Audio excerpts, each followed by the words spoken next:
Welcome for another round of Deplete to Gang Deplete action. This is a normal run this time, so this is pretty much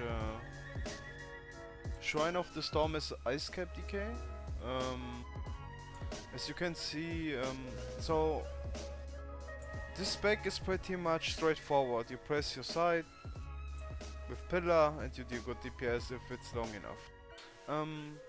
So why I blood here right now is you're gonna see we CC the Templar and pull this Templar in the next pack in the double pull, so we have 3 targets, so more cleave benefit for time gain.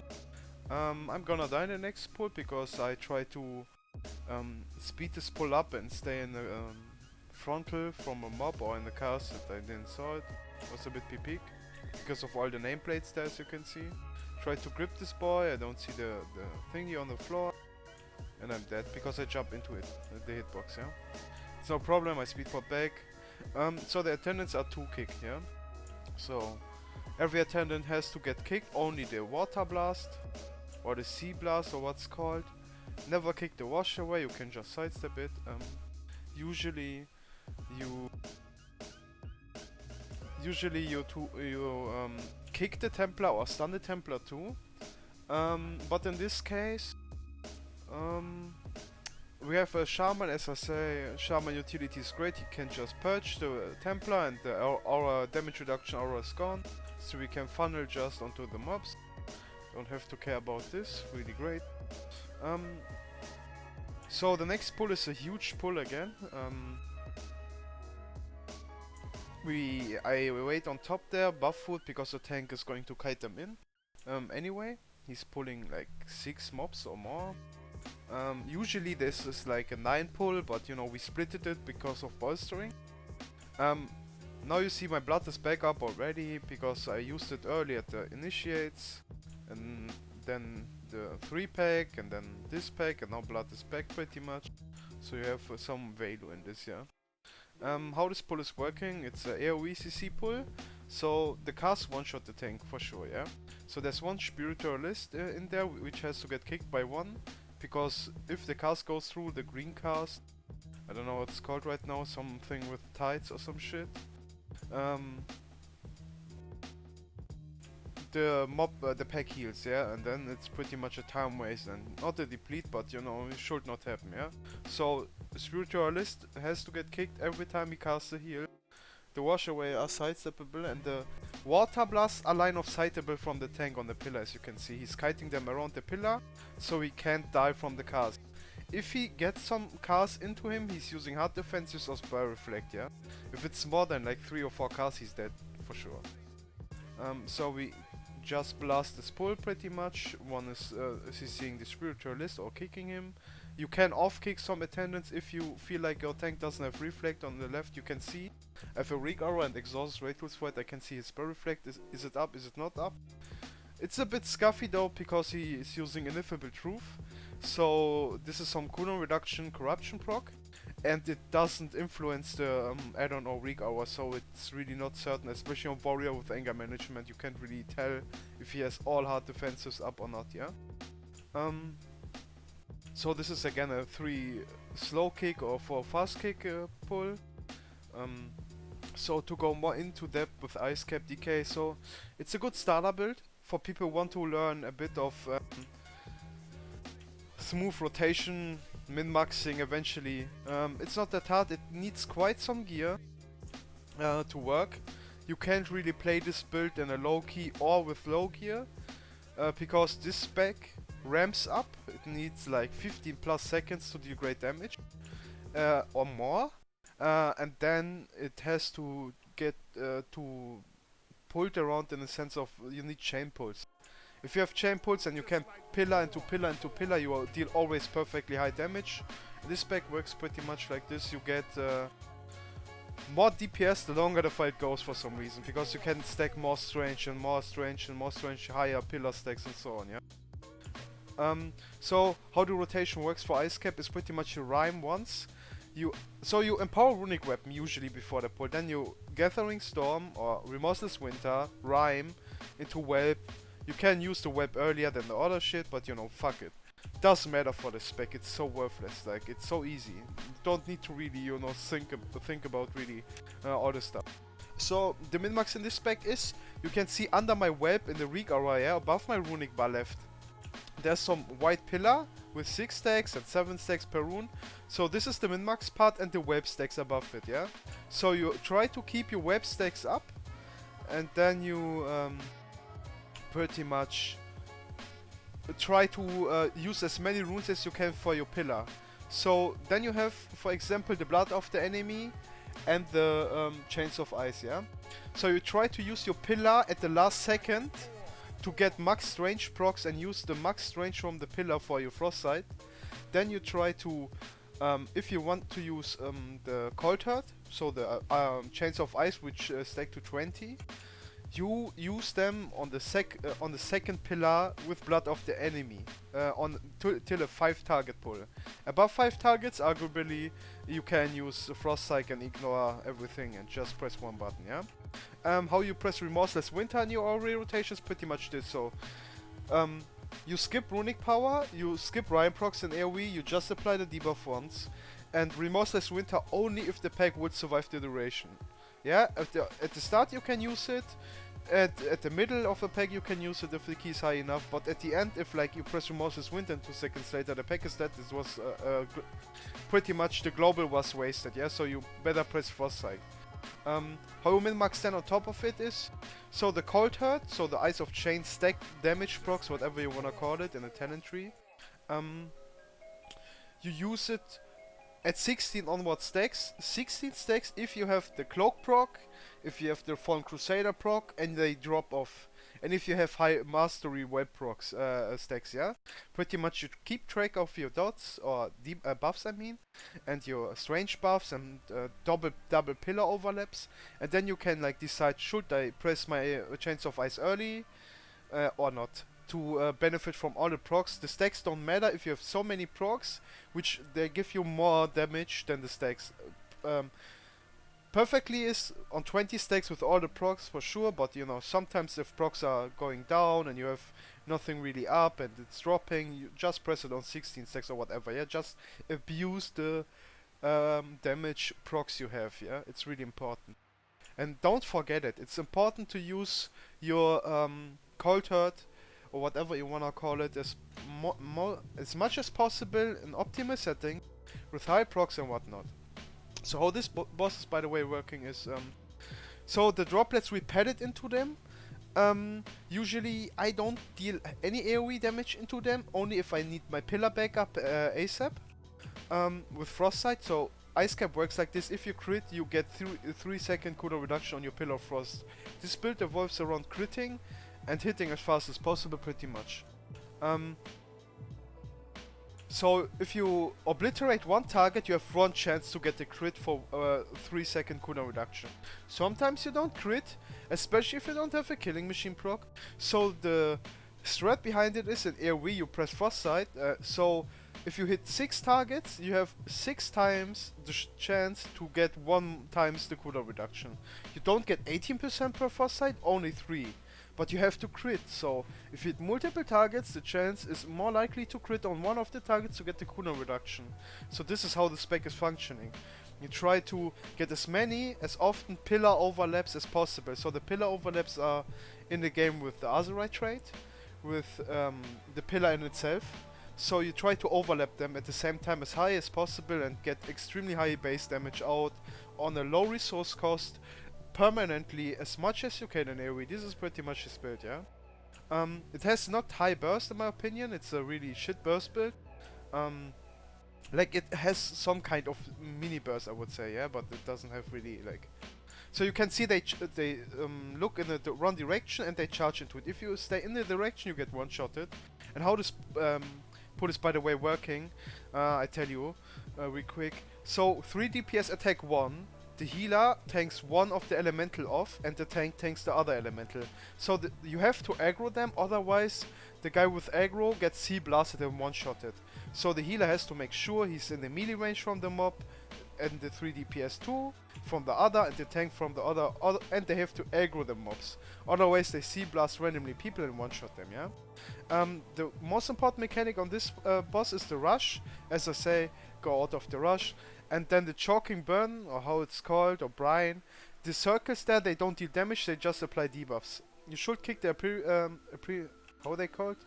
Apprentice, or whatever, I don't fucking know. You should kick them solo, the tide thingy. And then the boss casts an undertow, by the way. So you can AMS this undertow. And how the warrior did, for example, he reflected it and killed the boss with it. So the undertow two-shots people if you don't have a defensive and a high key. If you have, for example, not Versailles or whatever. So you have to AMS it or icebound it, death strike it off. Like, it ticks really hard and knocks you back, or, you know, pushes you back. So it's important to keep track of this. Use your personals. Split your group on the ads when the boss is splitting, and dodge the charges. How you dodge the charges is, as I said, they look into a specific direction and they gonna charge there. Yeah, and you have to find pretty much there. So, like, you can use the stairs as safe spot where we are right now, or the top stairs, or you can use behind the boss where he's spawning. There's this little thingy, this edge where you can stay eventually. Yeah, sometimes the mobs charge there. You have to really look where they are charging. Yeah. Now we go into the tank buster. You can pull, by the way, from the Wind Seeker there, the other mini boss we skipped. There are 4 little ads. You can pull the far left one, the first one, if you stay left from the pack, pretty much, and they 4 come to you without adding the mini boss, so you get extra count in, yeah? It's pretty easy.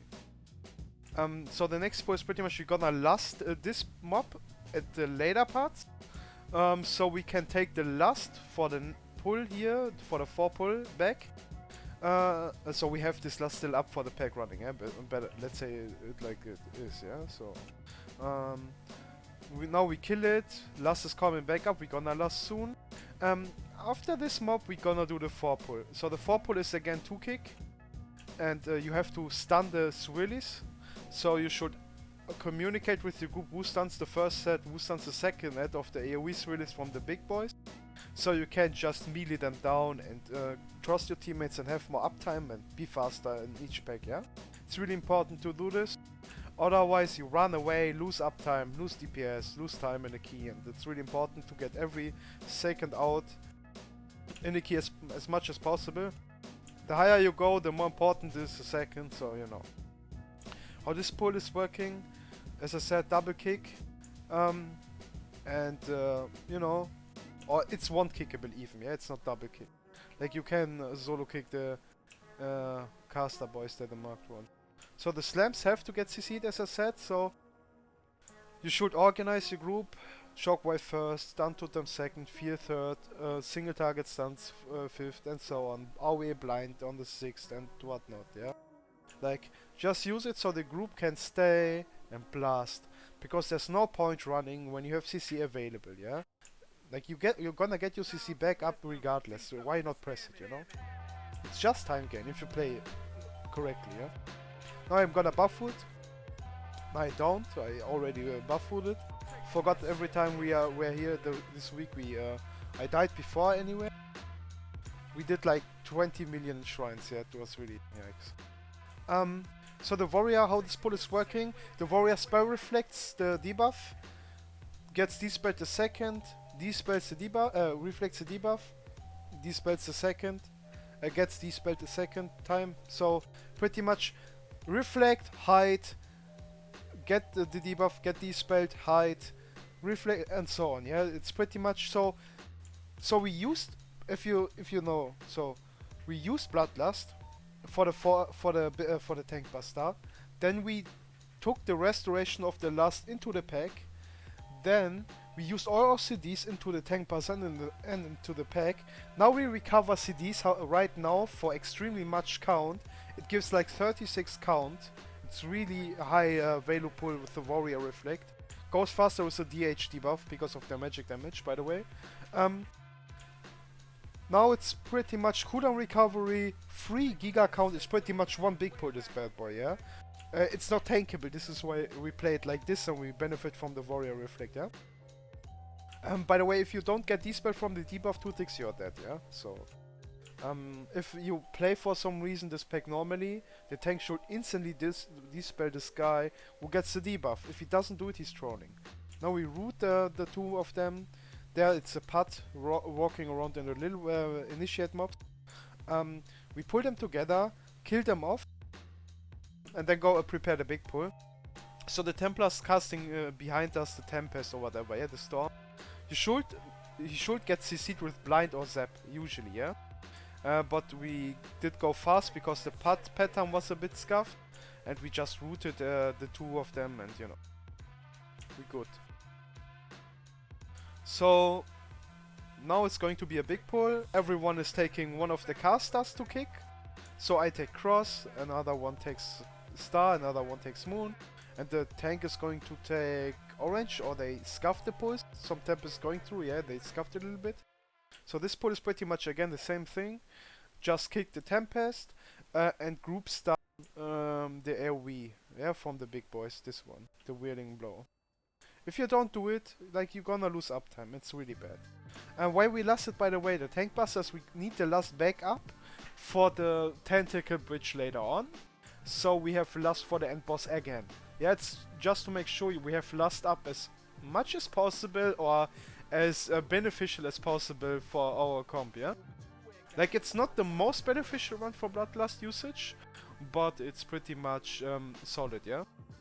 You have to keep track of, by the way, every time you Pillar of Frost, you're gonna see my Frost Web flying. It's a 40 yards frontal cone. If you play Icecap, you have to pay extremely hard attention to how you use your Pillar of Frost, because your ninja pull packs, it happens to me multiple times already. Multiple times a week I ninja pull some pack because for 1 second I forgot I have a Giga Frontal and my Drake flies into the next pack, yeah? Which in my opinion is bullshit. I don't know, for whatever reason it's a 40 yards cone. Doesn't make any sense for this class or for the spec. It's pretty much a copy-paste Frostwyrm's Fury with a little Velp who does give you mastery and does a little less damage. That's pretty much it. It should be 10 yards or 15 yards instead of 40. It's ridiculous that the melee has a 40 yard frontal cone attack. It's really hard to play around this, yeah? Like, especially in dungeons where corners are tight and corridors are tight and floors and all the fucking ways where you go through, and then you have to aim into a wall with a Drake, and then you ninja pull through the wall because this is a beta game, but you know, like, in this spec, you have to think about the min-maxing part a little bit, but the more, you have to pretty much learn where you don't ninja pull with your Velp. And the most problem in this build is, in my opinion, is if the route is changing, and you for some reason, for example, happened to us, we let one pack stay in the boss fight, like in the Freehold and the Shark boss. There was one pack there. Usually we change this pack into this boss, or we play this in a bigger pool, yeah? But this pack was there, and I used my pillar from like the other side of the arena, and a ninja pulled it, and bolstering we wiped, and the key was over, yeah? So it's really important to keep track of where mobs are staying, and as I said, it's a 40 yard frontal. It's really fucking hard to play around this shit, because it's so long, yeah? It's insane. And it should be smaller, yeah? It should get nerfed in the sense of range, so it's easier to play around it, yeah? For some reason it's a fucking 40 yards cone, it's insane, man. It's like... It's way too long, man. It makes the spec way harder than it should be in the sense, yeah? Like, not harder in the sense of... you have to be good, it's just fucking... really... It's just bad, man, it's just bad. Just inconvenient as fuck, yeah, it's not hard, it's just inconvenient. How this boss is working, by the way, it's a 3-kick boss fight. Or a 4-kick if you have a range, for example, eventually, if I'm correct, or I don't know. If you have 2 ranges, I don't fucking know, I don't run with 2 ranges. So how this boss is working, it's a 3-kick, we are on the safe spot on top. There's one rune which cleanses the debuffs. This is the reinforcing ward. This is really bad for you. You should use your CDs and whatnot on the reinforcing whatnot, because it cleanses the boss and gives a damage reduction, so the tank has to kite out of the reinforcing one. You 3-kick it, stay on top there on the safe spot, and kill both at the same time as best as possible in this combo at least, yeah, in this team setup. So the other rune, as you can see, the wind rune, gives you attack speed. That's pretty much it, yeah. So it's a 3-kick to 4-kick into, you know, don't stay in the front row of Ironheart, and the tank has to play perfectly there. It's really hard for the tank to pull off, because the camera's angle is scuffed, and yeah, the wheelies can one-shot him. The next pull is the second hardest pull in the ski. So the hardest one was at the early start there. This is the second hardest one, and the bridge one is the third hardest one, in the sense of, you know, how hard the pegs are. Not really though, but you know, in comparison to the other mobs there, but you know. So this ritualist is a 3-kick, and the enforcers one-shot your tank. So this is a long, really long as pull. I really hate it, because I played it really safe in this key, and the other key I was extremely greedy, blasted this pack and died on aggro because the tank couldn't build really good aggro. And now he does a really good job getting perfect aggro and the clap range. It's really nice. He's doing a good job reflecting and getting aggro. I could have blasted fully and greed, but I wasn't really, you know, the runs before we died multiple times, like here, because everyone got aggro. Now he played it perfectly. I could have just blasted and, you know, enjoy my damage, but you know, I played it really safe. Did go out of range, try to not cleave anyone with the swirly. Here, the debuff I'm having, it doesn't do really crazy damage, but you know, I'm playing it safe. No reason to greed really. And overall, by the way, you gonna notice that at the early start, for example, there were all the droplets. I didn't really pet into them. Yeah, it looks good on the overall, but all the other classes are way more beneficial. Like they benefit more from cleaving. Yeah, I don't need it. I don't care about it really. Only if I need my Pillar of Frost back up ASAP. And besides that, I'm just, you know, dealing evenly damage and whatnot. Yeah, it's like the droplet pet, for example, doesn't fucking matter. Just blast the important mobs, especially in bolstering. Like they don't bolster them, but you know, it's just like they benefit more DPS and time-wise than you would. So it doesn't matter. Again, I'm gonna fully attack only the big boss. I use my AMS here, by the way. Usually we tremor into AMS for me, and then we good. But the thing is, pretty much, I got the thing of Beyond. I knew the tremor doesn't, you know, absorb the damage from the field. It does really crazy damage in the 27, yeah? So I had to AMS there, otherwise I would been dead, yeah? I was at 60k HP and my AMS is like 300k or so, yeah? So you know, otherwise if I didn't, you know, react to the situation accordingly, I would be dead. Would be time loss, because they have to rest me or wait for me to come back and the mob dies slower or whatever. And you know, like all this shit. Oh, he's speedpotting here because why the fuck not?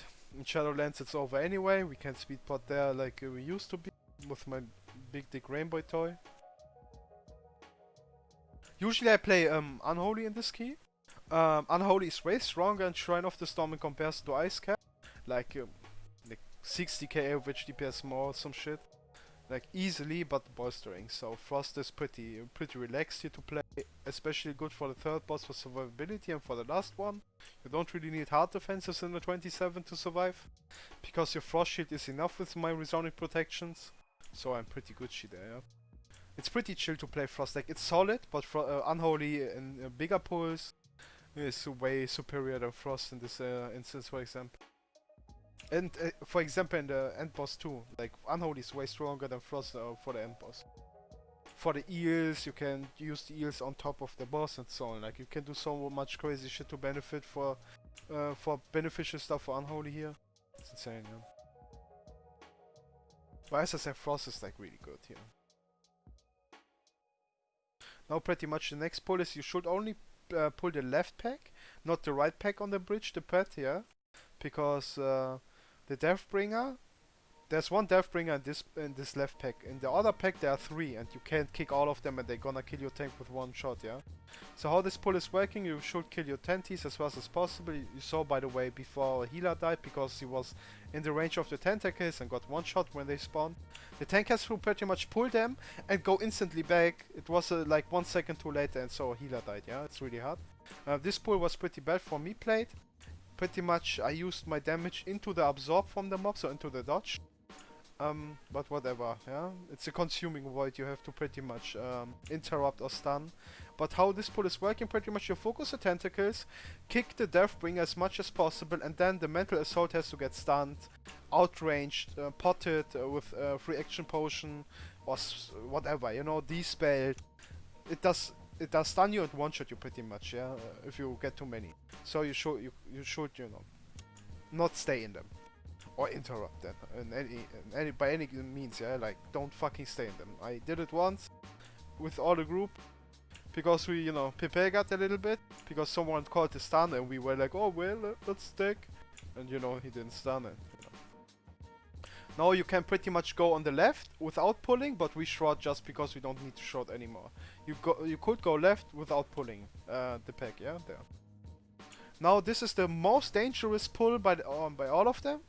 So you should use your CDs in the left pack. So the boss gets triggered, you have some breathing room. You should use your hard defensives and offensive CDs in this pull if you don't have a blaster. Because 2 or 3 casts from the dwellers one-shot one, yeah? So I'm not using any defensives and you can see me, I got 2 casts, 4 casts, I'm nearly instantly dead. And for example, we had to once this pull where all of them casted on one member and he just instantly got gipped, yeah? Because we didn't stun them. So you should, you know, use your CDs in them, because if you have a warrior tank, for example, on this boss fight, your offensive CDs doesn't really matter, because the warrior spell reflect, he can reflect every third cast or every second cast, how you wanna call it. Like reflect, kick, reflect, or reflect, kick, reflect, yeah?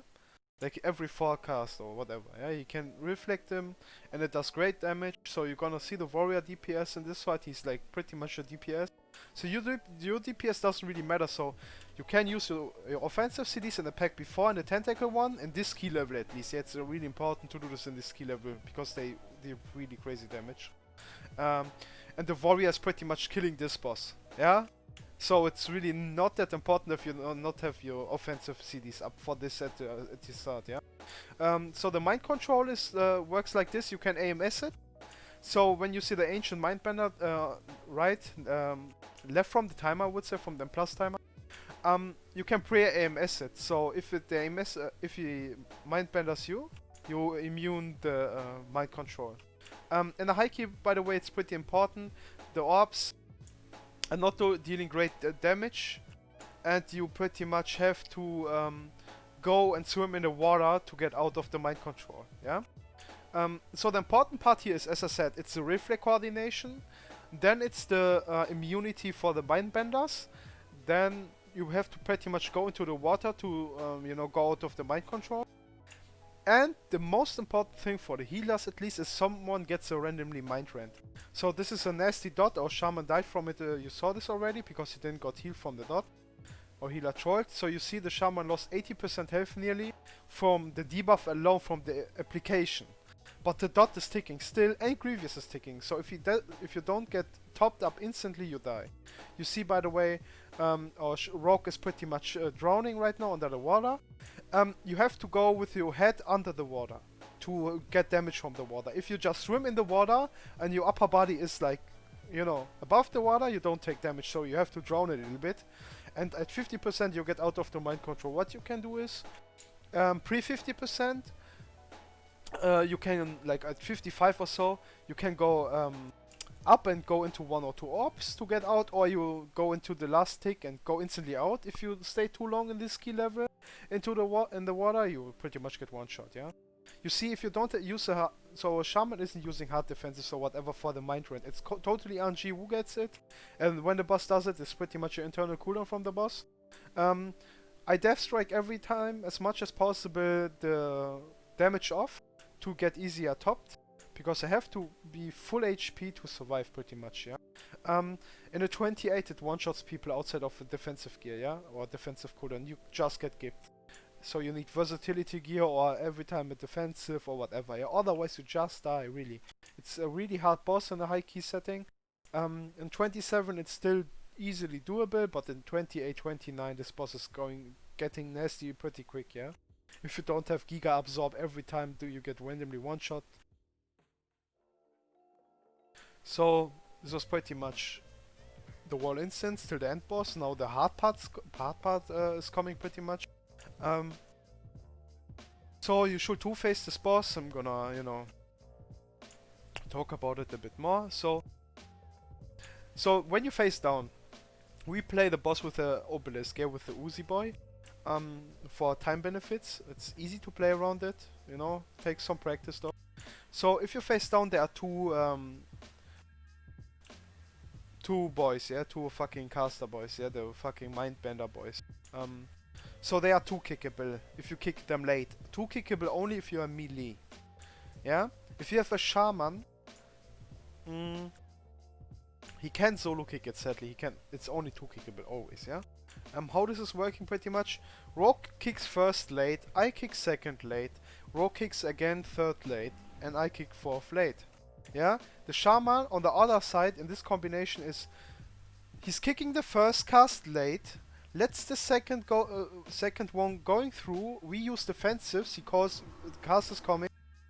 The cast is coming through. Use personals. We use personals. Survive the cast. I can do it without personals, but it's just for safetyness because of grievous, and you have to get.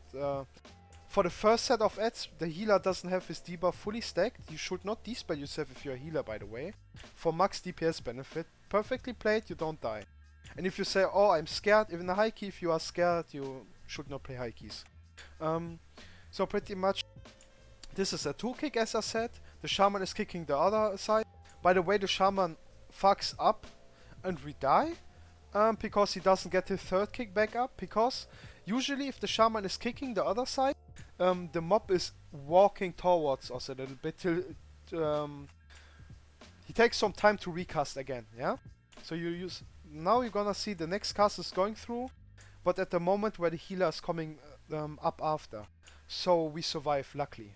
Yeah? Now we die pretty much, because he didn't call, oh, the cast is going through, he just made the mistake and the call was too close, so we couldn't... I had still a defensive up, I could have easily survived here, yeah? But he didn't call it out, so we just died, we trusted him and he misplayed. Happens sometimes, yeah? We recovered, because we were pretty lucky in this case, to be honest. And now I'm using in-fight repair bots, because the shaman gear was red. But you know, sometimes you have tools in your bags here coming in handy, especially in the fucking 27 end boss pool, yeah? Now it's pretty much again. We try to focus the corruptor a little bit more here, the blood, because we have still half of the breath left. We are still Gucci. We don't really, you know... If the breath runs out, you die, so pretty much you have to face it. There again, so how this pull is working, take notes. We mark two mobs. I take the second on yellow, and the warrior takes the second on moon. All your DPS, if you're melee, you kick on the half or 60% or 70%. Then your kick comes back up for the third kick and so on. You always two kick, two guys at one mob each, yeah? If you don't do this, the mob are one-shotting your healer, because he has 10% HP because of the debuff, which let him does incredible damage, as you can see right now. And if you have a one range DPS and you have to blast one down completely. Pretty much, you two kick like each at once, yeah. But you focus one of them down, so you have enough kicks for the last ad. If you don't do this, you're gonna wipe, you're gonna die, you're gonna waste damage, you're gonna waste battle resist buffs and whatnot, yeah?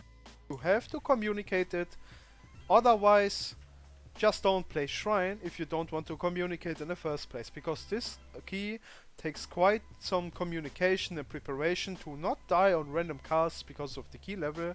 So, you know, you should go in with brain, call your teammates what they should do, like, and you're good, yeah?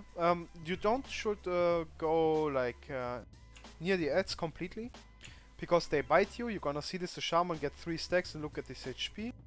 It's 3 stacks, yeah, and the warrior's at 12 with full Versailles and defensives, and he's dropping, yeah. So the shaman got 9 stacks, he was too greedy, instantly dead. So you should not go near them completely, yeah.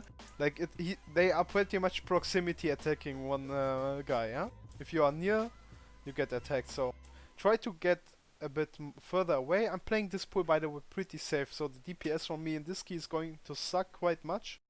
I didn't pet in the droplets. I didn't really completely AoE, fully greed in the enforcer pull and whatnot. It's pretty safely played. I made the mistake early. I didn't want to die again, you know. There was no reason to anyway. It's just, you know, safe, fast, good. So we Gucci. So pretty much we played the eels before the boss because we waited till OCDs were back up. And the healer does some extra damage anyway, yeah? So we waited for Bloodlust coming back up and CDs. This is why we played eels safely. And now we can play the boss. We try to two-phase him, yeah? So two-phase means pretty much, so the boss has an energy buff. You can see if it's at 100, you get phased. If one ad reaches the boss, he gets more energy instantly. So if the ads reach the boss while you are phasing, he gets energy too, and the next phase is going to be shorter. So what you can do about it is you can kill some ads. The ads are going to do like 120k damage, or your healer has 100k health. How you survive this is, the healer has to keep track of resounding protection or absorb traits or shields or Inji belt or whatever. So if he presses it, you can pretty much kill one ad and kill the other one afterwards, yeah? Because he absorbs the damage or survives the damage. He gets instantly topped anyway. He's at 10% max health only. He just should not get overkilled, yeah? So, you know. Pretty much again a 2-kick. Now it's easier because the healer has instantly all his buffs beforehand. So the phasing was way faster. And the third kick on the other side was pretty much for the warrior saved, yeah? Because he was back up already because the healer was so fast in DPS. Our healer is totally destroying this fight. It's actually toxic. He's stealing all the damage, but what can you do? If an unholy looks different. Now it's again double eel into boss into, you know, in time. It's a pretty straightforward thing. What you can do, by the way, to min-max again is your pillar stacks up, you just press frostbite, frostbite as much as you can. If you are below 3 runes or less, you just press frost strike into frostbite, you don't stop, you just do it. I could have, for example, blood off the enemy here and pillar to pet to look better on the damage meter, but we want to face this boss or kill this boss 100% before his phasing. He has some extra energy left. You see I get 5 debuffs and nearly die instantly. It's Monka Cry. Use my defensives and death strike it off. So you can see the boss has 30 energy already, because some ads ran into him while we were phasing, yeah, because you didn't kill them. You can opt into not killing them, or kill them with a good player, yeah, if you know, communicate. Now we use all our CDs again, yeah? This is why I didn't blood off the enemy to pet, or to look better on the overall. It was for safety for the boss. So we face him 100%, yeah? It doesn't matter if it's extremely faster, but you know, imagine everyone would have done this and nobody would have damage for this, you know?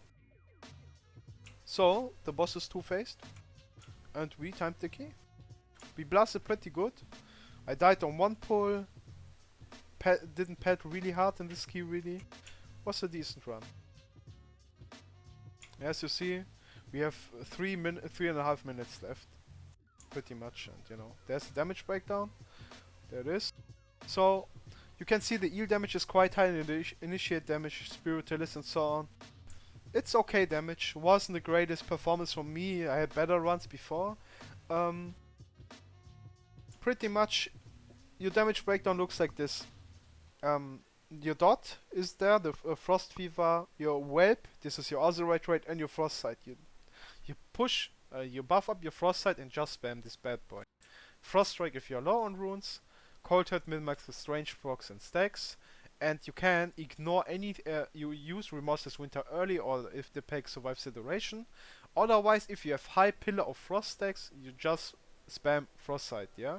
You only spam this button, it does crazy amounts of damage every global, it's really good, yeah? So this was pretty much it. We are done, and I hope you enjoyed it. and see you on the next one.